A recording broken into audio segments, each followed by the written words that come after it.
Alright, welcome back to the channel. It's your boy Black the Gunsmith. So what we're going to do here is we are going to install our progressive reloading machine, the Dillon XL750, and we're going to turn the hodgepodge mess of a workstation from this into this.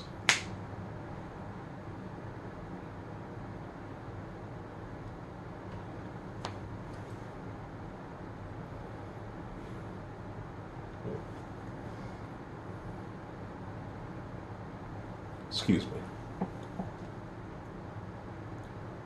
Yeah. Hey, what's up, man? Look, the magic beans you sold me, they didn't work. I snapped my finger, the machine did not appear like it was supposed to. What?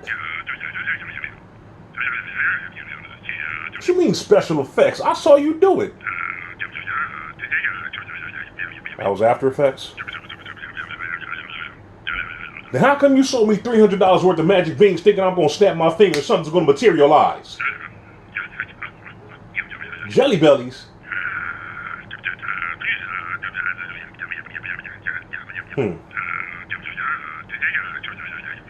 Yeah, but... Fair enough. Bye. So obviously I was duped out of some money. It's okay. I'll go ahead and build this myself and show you step by step so we can get from this into... Well, let me build it first. We'll come back to that part, all right? Welcome back, everybody. It's your boy, Black the Gunsmith. So now we're in the phase of mounting our progressive machine by Dillon. So these are a few tools you will need. You will need a drill and a 932 drill bit. You will need a 7/8 socket and a 7/16 crescent wrench, preferably with an open end.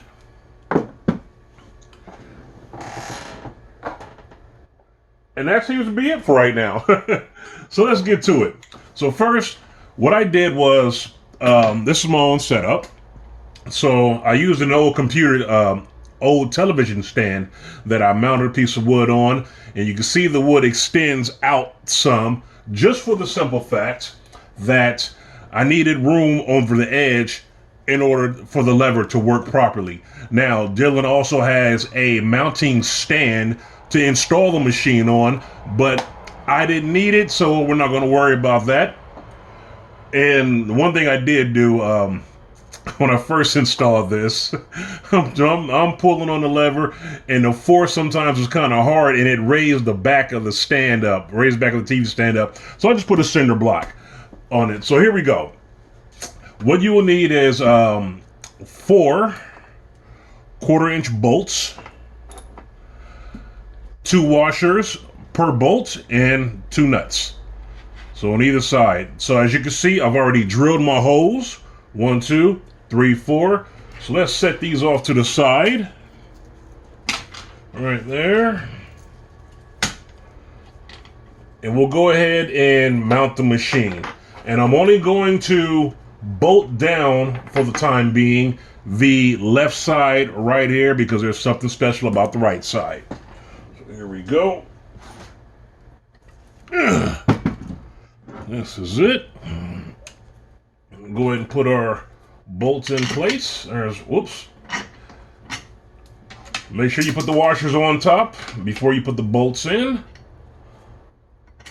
So there's one. There's the other. And I dropped the washer. So I'm going to put the washer underneath and just finger tighten the nuts. Just to keep this thing in place. Okay, there's that one.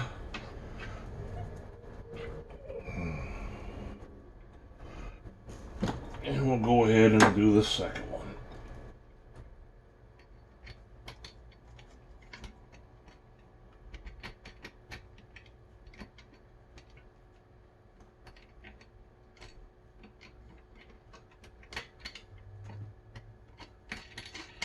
Got it? Okay, it's finger tightened. So we'll move on to the next step. Next, it is time to install our case feeder post. And the reason why I haven't bolted down the right side yet is partly because of this and one other piece. So let's go ahead and mount the case feeder bracket right here.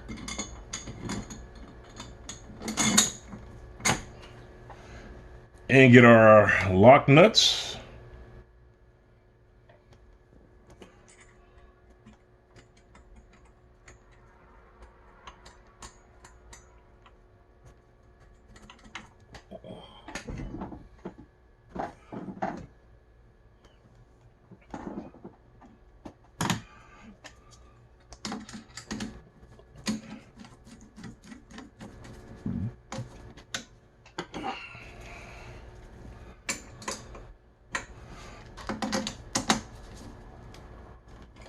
Okay, now in order to access the lock nut to tighten this bolt down, we have to come back behind here, and this is the area where your cartridge chute goes, but it is in the way. You cannot get to this bolt without that on, or with that on, I should say.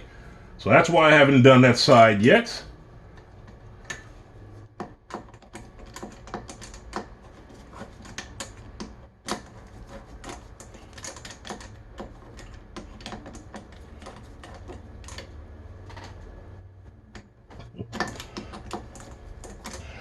You know what? I'm an idiot. I'm trying to tighten the lock nut down and it ain't even on there. Oh, man. Okay, there we go. Couldn't figure out for the life of me why that wasn't turning. All right, there we go. So now our case feed bracket is attached. And then we want to now place our cartridge chute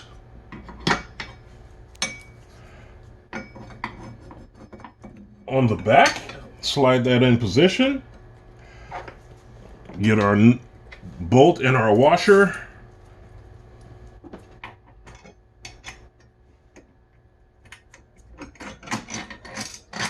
That's on. Get our second one.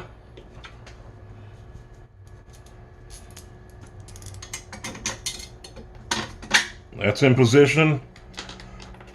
Same thing with the other side. Washer, nuts. And right now we're just finger tightening things down, not securing it tightly as of yet, just showing you guys the process that you'll have to go through.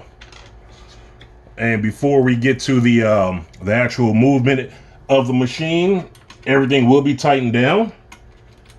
But for mounting purposes, this is what you're going to do.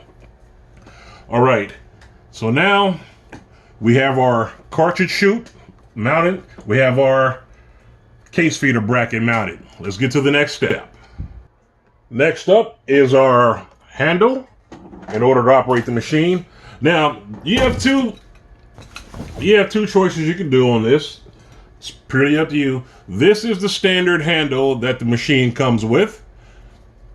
It's like a shifter knob, okay? Now, you also have, Dillon sells a roller handle, which makes the process just that much more smoother. So I will be installing the roller handle. You're going to keep the washer on. Place the handle inside. Put the bottom washer on.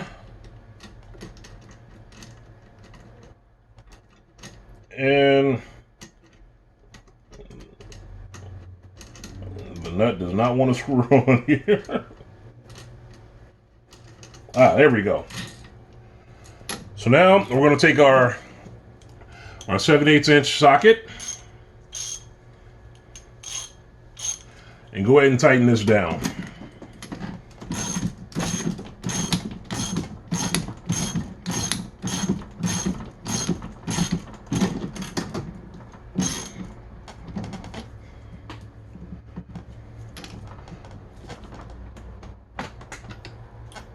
Okay, so that's tightened down. Now I recommend the roller handle because it's easy on your arms and it's easier on the stroking motion.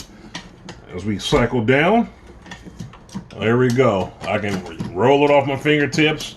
Now, again, this is aftermarket, so if you don't have enough to buy that, it's maybe in the neighborhood of $40 to $50. But if not, go ahead and use the regular mounting handle.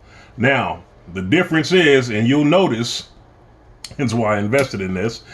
The thing is, you'll notice when using the regular handle, you can knock out, depending on how complete you are, you can knock out about anywhere between 800 to 1,000 rounds an hour with this particular machine, this progressive machine. But doing 800 to 1,000 rounds an hour with this, you end up with what we call Quaggas gigantus, also known as Quagmire's arm. And this is what I'm talking about. Black, nobody's seen you in days. Peace, brother. I've just been reloading on the XL750. You okay? Yeah, I'm good. Just gonna go see if my roller handle came in the mail today. You've been using a standard handle? Yeah. I'm sorry. I gotta get back inside. I got some more reloading to do, brother. I'm gonna see you later. Don't end up like Quagmire. Get a roller handle. Okay, this next step, you're going to attach our automatic case feeder. This is probably the most simplistic thing to do. Okay, remember, this is our case feeder post. And there's a hole for the case feeder. And we'll just go ahead and slide it in just like so. There's a screw on the back. I'm just going to finger tighten that for right now. And because this is automatic, we have to plug this in. There we go. And I will give a brief demonstration of what it looks like and sounds like.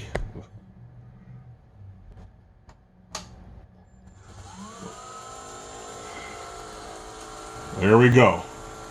We're going to cut that off right now.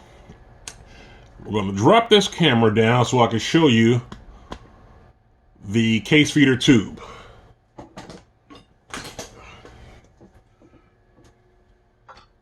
So here's the case feeder tube and the case feeder adapter. Here's the case feeder tube. Here's the adapter right here, okay? Now the adapter has a tooth on the rim of it. If you can see that, there's a tooth right there on the right hand side, okay? It's the only place it has it.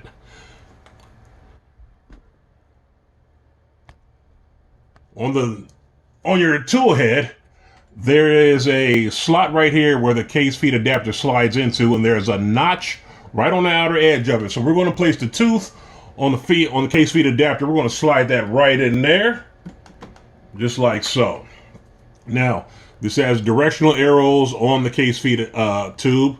There's an arrow pointing up. So we're just going to slide that in there. Pan this up. And we're going to turn that slightly and snap this into its bracket. Like so. Well, there it is, ladies and gentlemen. The installation of our Dillon XL750 progressive press dialed in to 45 ACP.